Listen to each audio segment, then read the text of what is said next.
আসসালামু আলাইকুম সবাইকে। আশা করি সবাই ভালো আছেন। আলহামদুলিল্লাহ আপনাদের দোয়ায় আমিও ভালো আছি। তো আজকে আমি আবারও চলে আসলাম সুন্দর একটি রেসিপি নিয়ে, চিকেন মশলা। এটা একদম রেস্টুরেন্টের স্টাইলে আজকে রান্না করব। তো এখানে দেখতে পাচ্ছেন আমি মুরগিগুলোকে ভিজিয়ে নিয়েছি। এগুলোকে আমি পরিষ্কার করে সুন্দর করে কেটে নেব। এটাকে এখন ভিজিয়ে রাখবো।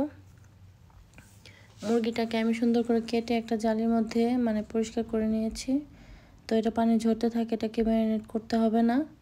তো এখানে হচ্ছে আমি আদা রসুন বাটা আমার আগে থেকেই ছিল, সেটার মধ্যে আমি কিছু কাঁচামরিচ দিয়ে দেবো আর এটাকে একটা পেস্ট তৈরি করে নেব। তো আপনাদের স্বাদ মতো ঝালটা দেবেন। তো এখানে আমি একটা পেস্ট তৈরি করে নিয়েছি। তো আর এদিকে হচ্ছে পেঁয়াজ কুচি করে নিয়েছি আমি, তো আমি পরিমাণ মতো দেব। আর হচ্ছে ওইদিকে আছে মগের মধ্যে আছে টক দই। আমাকে আরেকটা আমি টমেটোর পেস্ট করে নেব। এখানে আমি 2টা মিডিয়াম সাইজের টমেটো নিয়েছি, এটাকে এখন আমি সুন্দর করে পেস্ট করে নিচ্ছি।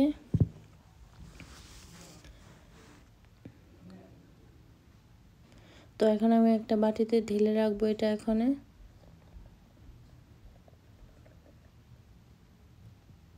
এখানে আমি ঢেলে রেখে দিলাম। তো আমার সব কিছু রেডি করা হয়ে গিয়েছে। এখন আমি রান্না করার জন্য প্রথমে কড়াইতে দিয়ে দিচ্ছি সাদা তেল। আপনারা চাইলে যে কোনো তেলই ব্যবহার করতে পারেন। এখানে আমি সামান্য একটু ঘি দিয়ে দিলাম 1 টেবিল চামচের মতো। আর দিয়ে দিচ্ছি জিরা, তেজপাতা, দারচিনি আর হচ্ছে এলাচ। এটাকে একটু ভেজে নেব তেলের মধ্যে। এখন আমি সরাসরি মাংসটা দিয়ে দিব তেলের উপরে। এক্স্যাক্টলি সেমভাবে ফলো করবেন, তাহলে স্বাদটা একদম রেস্টুরেন্টের মতোই হবে।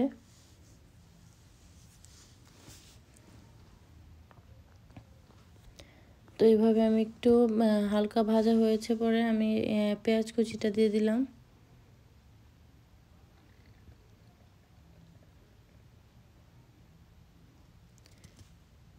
এখন আমি দিয়ে দিব একটু লবণ, 1 চা চামচের মতো লবণ দিয়ে দিলাম।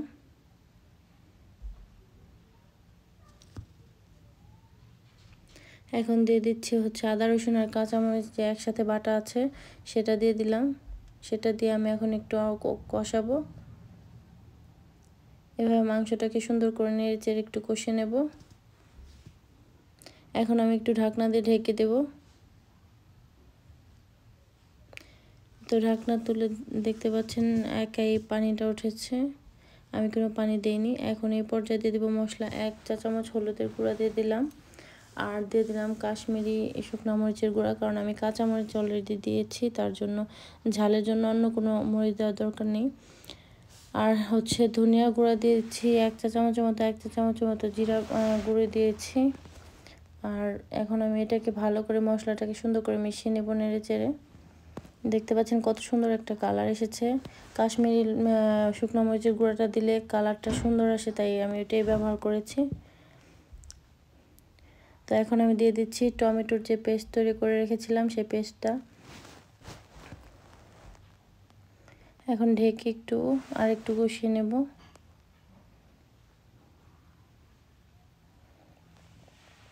এই তো এই পর্যায়ে আমি এখন দিয়ে দিচ্ছি টক দই। টক দইটাকে আমি ফেটিয়ে রেখেছিলাম। এখানে হাফ কাপের মতো টক দই আছে।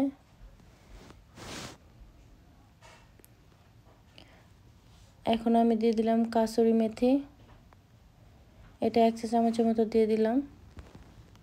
আর এখন দিয়ে দিলাম ধনেপাতা, অল্প সামান্য, বেশি না, খুব বেশি না, অল্প একটু ধনেপাতা কুচি দিয়ে দিলাম আমি। দেখতে পাচ্ছেন কত সুন্দর একটা কালার এসেছে। আমি এখন প্রায় রান্না হয়ে গিয়েছে, আর আমি একটু পানি ইউজ করিনি, আপনারা দেখেছেন।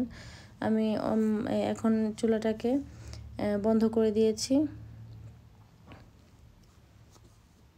এই দেখতে পাচ্ছেন কত সুন্দর একটা কালার এসেছে, আর একদম পুরো ইন্ডিয়ান রেস্টুরেন্টের মতোই হয়েছে।